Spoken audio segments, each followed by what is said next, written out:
Hello guys and gals, and welcome.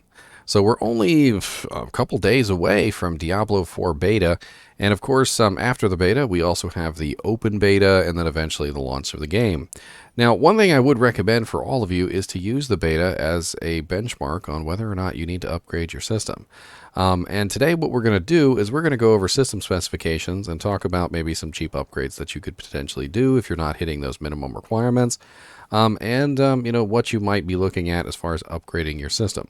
Now, on the website, we do have Diablo 4's system requirements here, and they have two different system requirements. We have, of course, the minimum requirements, and then we, of course, have the recommended requirements. And what we're going to do is we're going to go over the minimum requirements here real quick first. So it says that it is 1080p native resolution with a 720p render resolution on low graphic settings with a expectation of 30 frames per second. And the requirements are pretty low. Like, I'm not going to lie, they're very low here. A Intel i5 2500K or an AMD FX 8100 is a very low bar to set, and most people should be above this. If you're not above this at this particular point, you might want to look at an upgrade because the CPUs are notoriously difficult to upgrade. This is important. You can't really do much in the way of upgrading CPUs for the most part. One generation is like the highest leap you can usually do, and then you need a new board, you need a new socket. So, like, for instance, when you are upgrading your CPU, like for instance with me, I have a 3800X and I upgraded to a 5800X 3D. That's the same socket. But if I wanted to upgrade to a 7000 series, I can't do that because that is a different socket than what is on my board. And if I want to upgrade to a different socket, well, then I have to upgrade the motherboard, and most likely I will also have to upgrade the memory because the memory will be incompatible with the new board, because usually you jump from things like DDR2 to DDR3, DDR3 to DDR4, and eventually DDR4 to DDR5. So if I had DDR4 in my board and I wanted to upgrade to the new board, which requires DDR5, then my memory is no longer compatible. So I'm not going to be able to use that with it.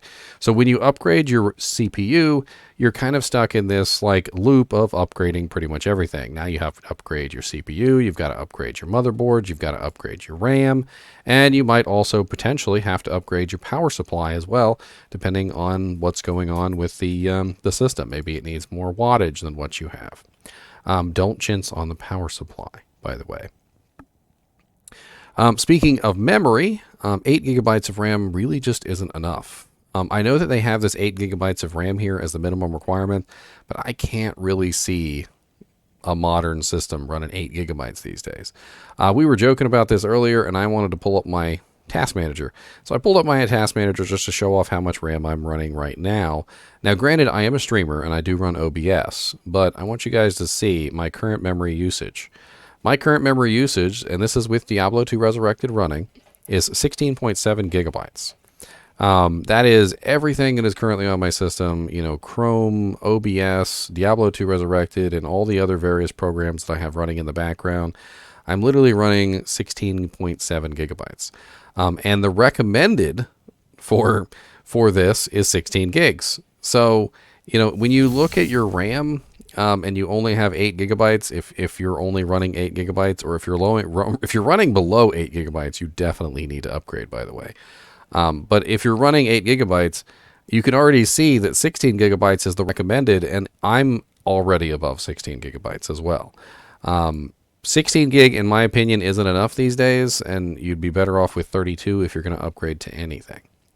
But let's talk about the memory for a second, because I think we really need to touch on this. Memory is best upgraded in kits.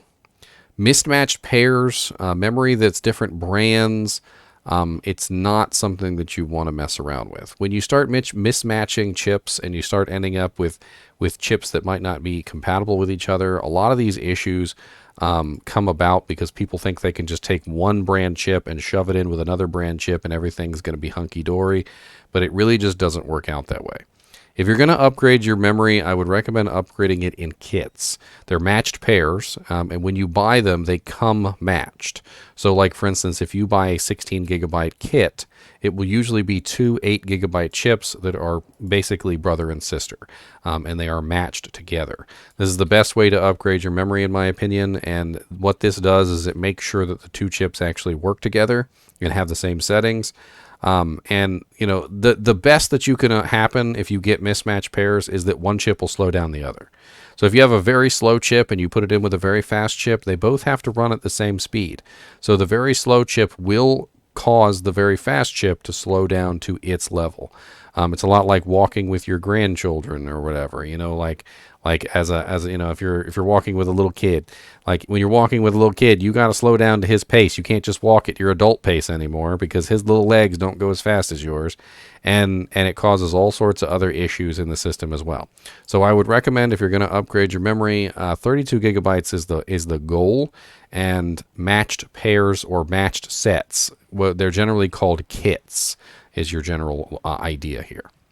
Now, for the graphics card, they have a really low bar here with a GTX 660 and an AMD R9 280.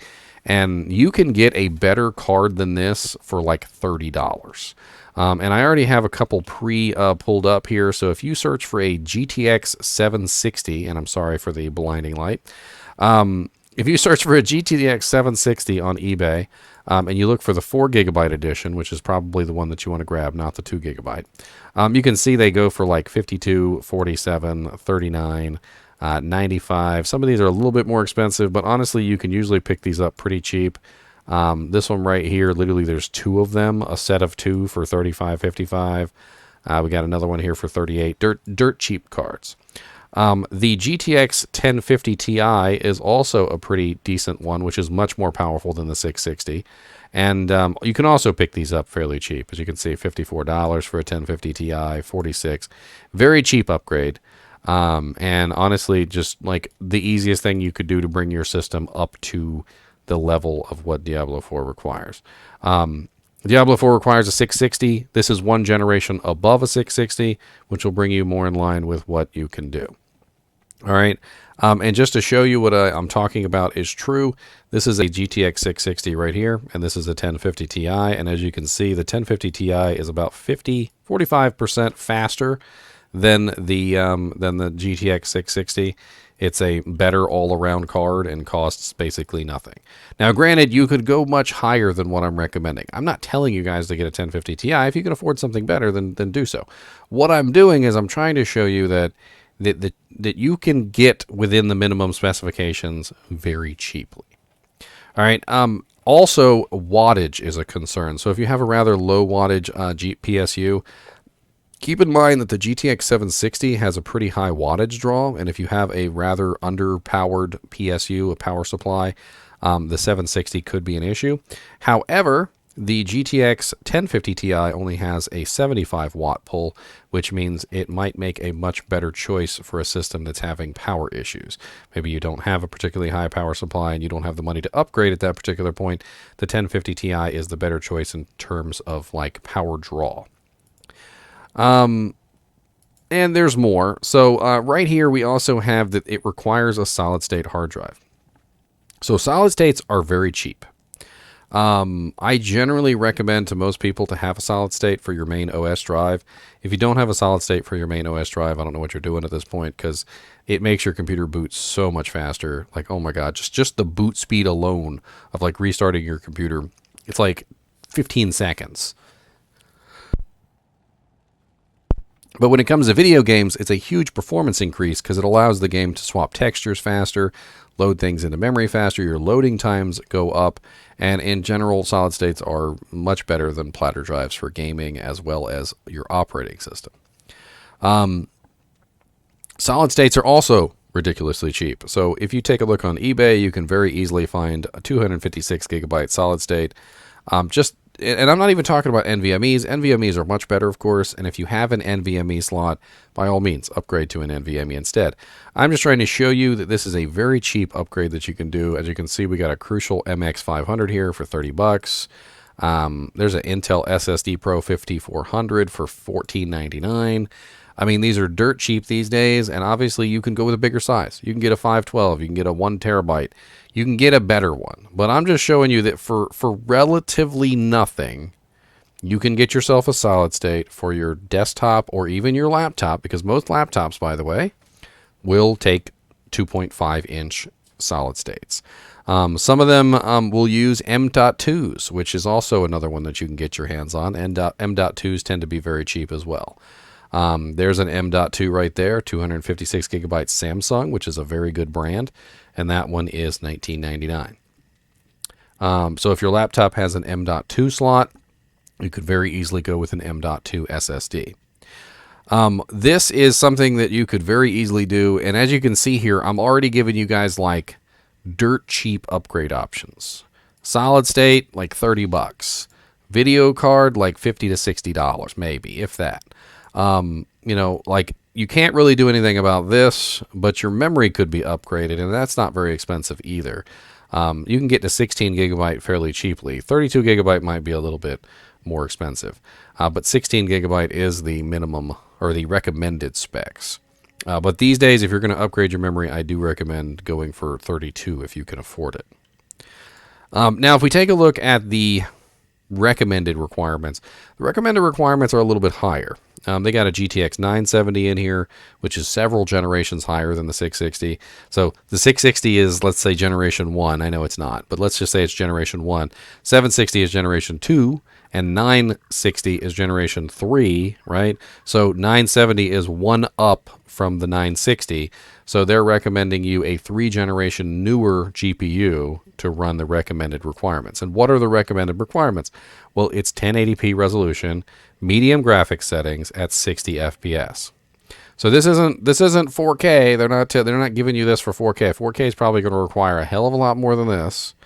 And I would keep that in mind. But if you're running 1080p with medium graphics at 60 FPS, it looks like all you really need is a GTX 970, which honestly, a GTX 970 is pretty old at this point. We've already long since passed it. The 970 went to the 1070. The 1070 went to the 2070. The 2070 went to the 3070, and the 3070 went to the 4070. That is 4 generations back now. So, you know, think about it like that. This is a particularly older card.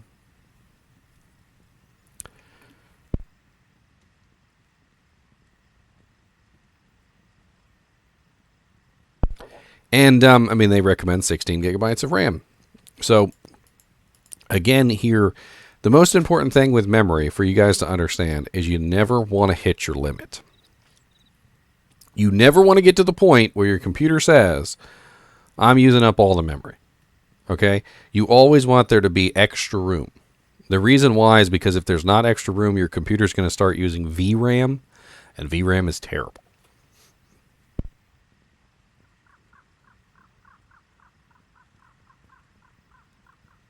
Man, my throat's bothering me today.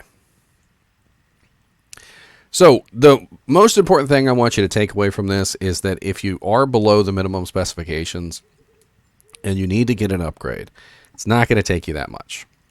Now, the only wrench in the pudding here, the only, fly in the ointment is laptops. Laptops are fairly hard to upgrade, and they are not good gaming systems in the first place. With laptops, you're probably not going to be able to upgrade your CPU at all. With memory, laptops are much harder to upgrade with memory because they have limited sockets or slots, whatever you want to call it. And a lot of the time, you have to get larger chips to accommodate the system. A desktop might have 4 slots, so you can do 4 chips, right? So like a 4 gig, a 4 gig, a 4 gig, a 4 gig will still get you 16. On a laptop, you might only have 2 slots, which means that instead of that same 4 chips, which you can get cheaper, now you need 2 chips, which are much larger and much more expensive.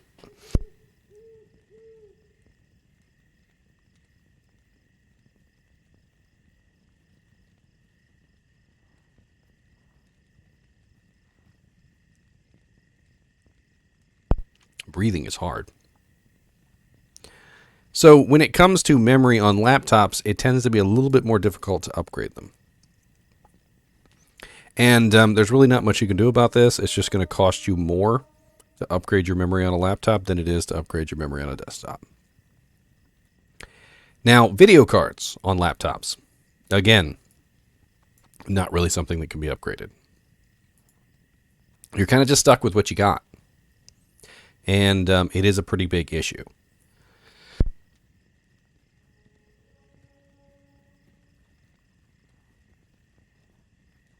Don't mind me, just slowly dying.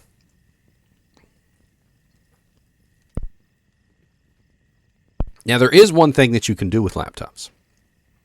There is one thing that you can do to increase the performance of a laptop if you cannot fix it, besides upgrading the memory, which I would recommend doing if you're 8 gigabytes or lower. And that is something called undervolting. So undervolting is something that's fairly new. I think it came out about... I want to say 2015 or maybe 2016. I can't remember the exact year, but as long as your laptop is newer than like 2017, you should have undervolting as an option for you. And I'm going to explain undervolting as simply as I can. Undervolting is the process by which you find the correct settings for your CPU and GPU so that they run at the correct voltages and the correct clock speeds. By doing this, it decreases the overall heat production of the chip, which increases the performance of the chip quite vastly. In most situations, if you do underclocking properly, you can get quite a good performance gain from the chip, as well as decrease its overall heat production by a lot. On top of this, it's pretty much the only way to get more performance out of your old laptop. The most important thing I will tell you is that you cannot damage your system undervolting. You can damage your system overclocking. Overclocking is a completely different thing. But you cannot damage your system using undervolting. Undervolting is lowering the clocks. It's lowering the voltage. It's getting things into a more optimal setup. Overclocking is upping the voltage, increasing the heat. And the heat is actually what damages the system. When the chip heats up too much, when the voltage goes too high, the chip actually becomes physically damaged. Undervolting is doing the exact opposite. It is lowering the voltage. It is taking the chip down, and it is putting it into the correct state. Now, why would we even need to do this in the first place? Shouldn't the chips be coming correctly clocked from the factory? The answer to that question is no, they don't.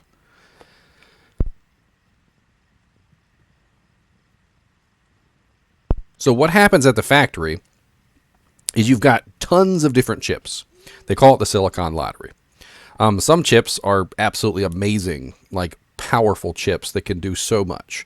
And some of them are your earnest Borgnine chips that literally like yell out stupid phrases over and over again and can barely do what they're told to do. Okay, so when the manufacturer makes all these various chips, they can't clock the speed of all the chips at the Superman chip. They have to clock the speed at the slowest chip possible. So at the slowest speed that all of the chips are capable of, that drags all of the Superman chips down. So what this means is that when you undervolt your chip, it's going to be different for every single chip. You might win the silicon lottery and you might end up with the most amazing chip in the world that can pull off the most crazy stuff. Or you might have the Ernest Borgnine chip and he's not capable of anything. But once you find the correct clock for the chip, they can then shine. And that's basically all this is. You're just finding the correct numbers for the chip so the chip can actually perform properly. And if you're on a laptop, this is unfortunately one of your only options. You can upgrade your solid state on the laptop. You can put a little bit more memory in it, but you're not going to be able to do anything with the GPU. You're not going to be able to do anything with the CPU. And this is the only way you're going to be able to egg a little bit more performance out of your system than you might otherwise normally get. Now, when it comes to the recommended specifications, I mean, if you're within these recommended specifications, I probably wouldn't worry. If you have at least like an i5 4670K, If you're running at least a GTX 970 or higher, you're probably going to be fine. If you've got 16 gigabytes of RAM, it's probably going to be just fine. As I said in the beginning of the video, I mean, you can use this beta as a test to see if the performance of the game is going to be to your liking. And, you know, if it is, well then, yay. If you feel like you're underperforming or you're not getting the, you know, the gameplay that you would want, then at this point you're going to have to look at upgrading your system. Now, this last bit of information is going to be what I'm going to tell you is your best bang for your buck. All right. So this is what upgrade is going to give me the most performance increase for the dollar spent. Okay. And this is very simple. All right. The most performance increase for per dollar spent is almost always the GPU. Your GPU, if you have a really crappy GPU and you're trying to play games on it, the GPU is definitely going to be your best bang for your buck. Memory is only going to be important if you're under the limit. So if you have like 4 gigabytes of RAM or something, or 8 gigabytes of RAM, if you're really running this low, upgrading your memory can have a nice performance increase for your system, but it's only because you're below the limit of what you need. And that's why I said earlier with memory, you really just want to have overhead. You want to have some empty memory that your system can use at a moment's notice. And if you're pushing that limit, if you're hitting the bar and your computer's trying to go over the bar, that's when huge performance drops start to happen. So as long as you have enough memory, you're fine. If you don't have enough memory, then that upgrade can give you a very nice performance increase. CPUs are generally the worst for upgrading. The performance gain that you will get from a CPU upgrade tends to be very small. And it has to do with the fact that most motherboards are incapable of upgrading more than a certain number of generations. My board, for instance, can only upgrade one generation from the 3000 series to the 5000 series. It's one jump. A lot of boards actually can't even do one jump. They actually can only upgrade within the same generation that they are. And unless you have like the bottom dollar CPU that is like literally, you know, like the Celeron of the line, upgrading that CPU is probably going to have very little effect for you. Because upgrading from something like the 3800X to the 3900X isn't going to have massive increases in performance per dollar. It will give you an increase, but it won't give you the kind of increase that you're looking for. Solid state is a very big upgrade if you're running a hard drive. So if you're currently running an old school platter hard drive and you don't have a single solid state in your system, that is a very cheap and very effective upgrade that you can make. Pound for pound, like dollar for dollar, putting a solid state in a system with no hard drive is a huge upgrade in performance. And it's definitely one that I would recommend. So looking at this logically, what you really want to look at is, do I have a solid state? If I don't, I need one. Do I have at least 8 gigabytes of RAM? If I don't, I need to upgrade. Do I have at least a GTX 660? If I don't, a 760 or a 1050 Ti is an easy, cheap option that you can upgrade to. And then furthermore, when it goes to the higher end systems, if you're just looking to bump performance, again, memory is going to have the least impact if you are already at the limit that you need. So if you're already sitting at 16 gigabytes and you want to upgrade to 32, I mean, I'm not going to tell you not to, because I feel like 32 is the new normal, but it's going to have a much less of an impact as, say, upgrading your GPU or getting a really nice NVMe if you're still running hard drives, like if you're still running platter drives. Getting a really nice NVMe and upgrading your GPU is going to have a hell of a lot more of a performance gain than upgrading your memory or upgrading your CPU. Now, the problem with upgrading your GPU too far is that your CPU can actually bottleneck the GPU. So, like, I wouldn't take a 4090 and shove it into a system with an i5 2500K, because the 4090 isn't going to be able to handle, or the 2500K isn't going to be able to handle that GPU. When the GPU goes to call for specific tasks, it's not going to be able to handle that throughput, and it's going to completely bottleneck the card. Which is why if you're running one of these older systems, that's why I'm recommending things like the 760 and the 1050 Ti, because they're much less likely to get bottlenecked by your older CPU. I think that's pretty much it with this. If you guys have any specific questions, if you want to put your specifications down in the comments, I can do my best to try and help you out and figure out whether you need to upgrade or not. I don't know everything about computers, but I have been working on them for like 20 some odd years. So I have a pretty good idea of what I'm talking about. And maybe I can give you a hand on like what would be the best upgrade option for you before Diablo 4 hits. You still have a little bit of time to order parts, and of course, after beta, you may be more or less inclined to order parts after you find out your system can't handle the game. And if that's so, maybe that's what brought you to my video.